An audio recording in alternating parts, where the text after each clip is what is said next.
warahmatullahi wabarakatuh. Bismillah, alhamdulillah, wassalatu wassalamu ala sayyidina wa habibina wa syafi'ina wa maulana Muhammad sallallahu alaihi wasallam wa ala alihi wa sahbihi wa man tabi'a sunnatahu min yaumina hada ila yaumin nahdah, amma ba'du. Sahabat-sahabat Patayat yang saya muliakan, pada sesi kali ini dalam program Patayat Ngelogat yang diselenggarakan oleh PC Patayat NU Kabupaten Tasikmalaya, insya Allah saya akan mencoba membahas kitab Safinatun Najah pasal Surutus Sholat, Shahifah 46, yang mana pengarang kitab ini ialah Syekh Fadil Salim bin Samir Al-Hadrami.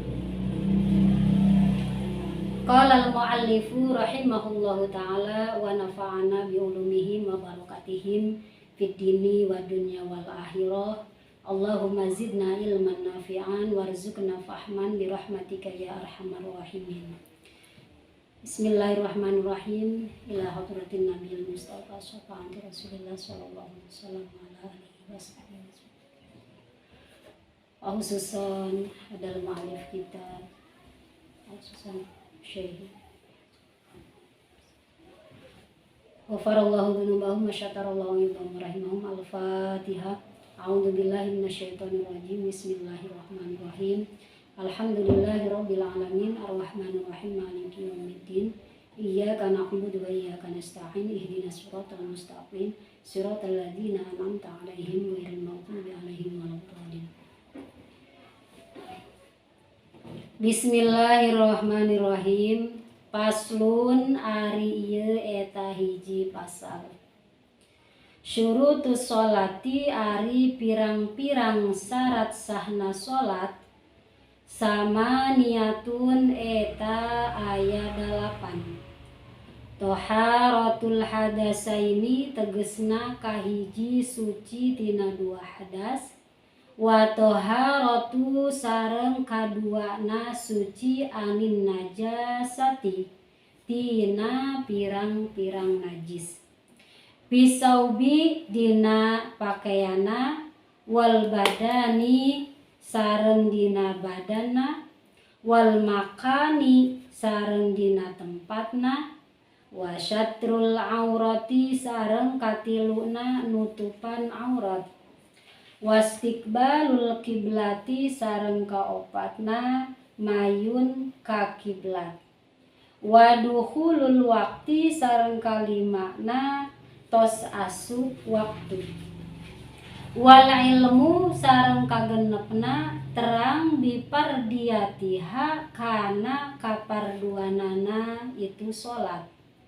Wa alla ya'taqida sareng ulah nekadkeun itu si iman fardhon kana hiji kaparduan min furudiha tina pirang-pirang parduna itu sholat. Sunnatan ditekadkeun kana sunnah. Wajtinabul mubtilati sareng kadalapana nyaeta ngajauhan perkara anu mantak ngabatalkeun kana sholat. Bismillahirrahmanirrahim.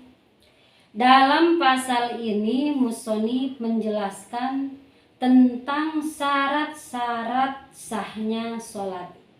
Di sini dikatakan surutu sholati samaniyatun. Syaratnya sholat itu ada 8. Yang pertama yaitu toharatul hadasaini, suci dari hadas 2. Yang dimaksud dengan hadasaini di sini ialah hadas kecil dan hadas besar. Kalau hadas kecil ialah ma'aujaba al-wudu'a, artinya perkara yang mewajibkan untuk wudu. Sedangkan kalau hadas besar itu ialah ma'aujabal gusla, artinya perkara yang mewajibkan untuk mandi besar.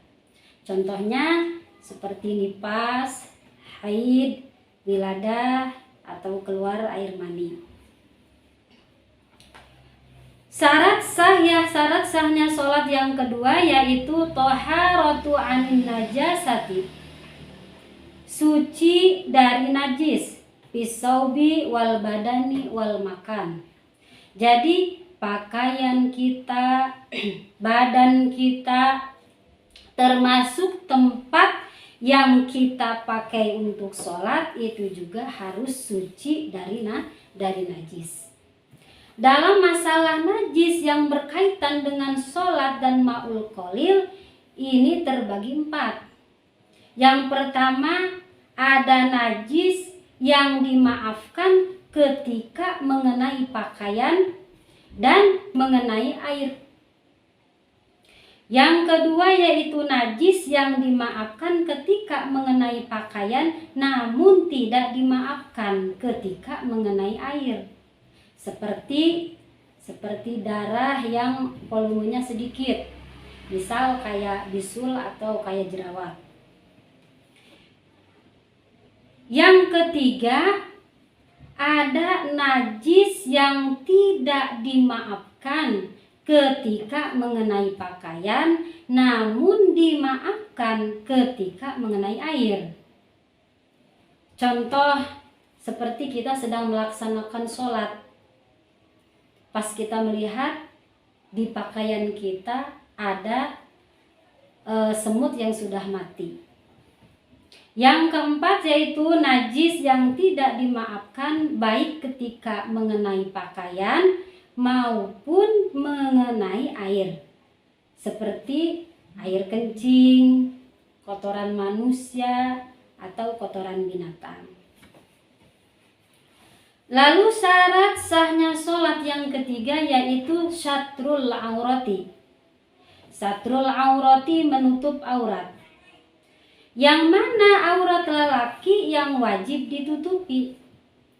Aurat lelaki yang wajib ditutupi ialah anggota tubuh antara pusar hingga lutut. Sedangkan auratnya perempuan dalam sholat ialah seluruh anggota tubuhnya terkecuali wajah dan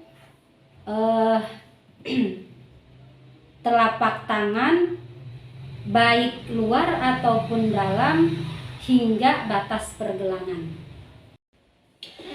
Yang keempat yaitu wastiqbalul kiblati, menghadap ke kiblat.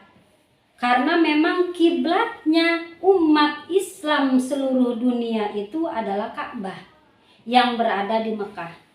Lalu bagaimana untuk kita yang orang Indonesia yang jauh dari Mekah?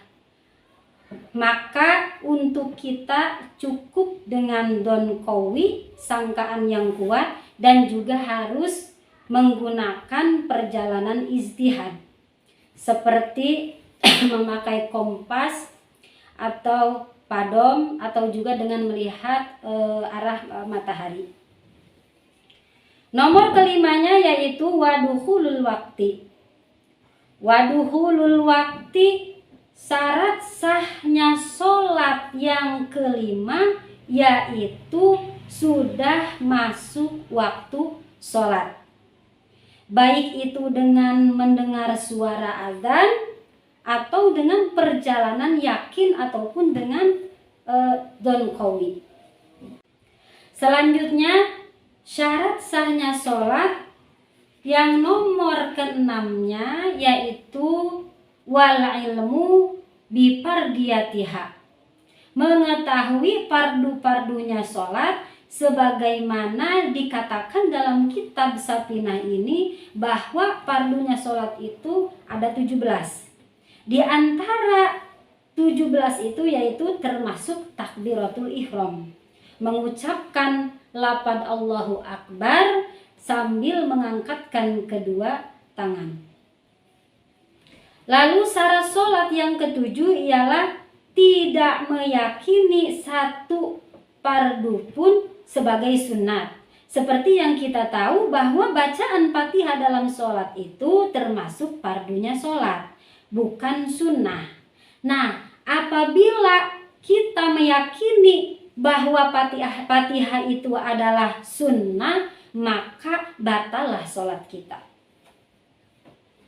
Yang nomor ke-8, syarat sahnya sholat yaitu wajtinabul mubtilati, menjauhi perkara yang membatalkan sholat.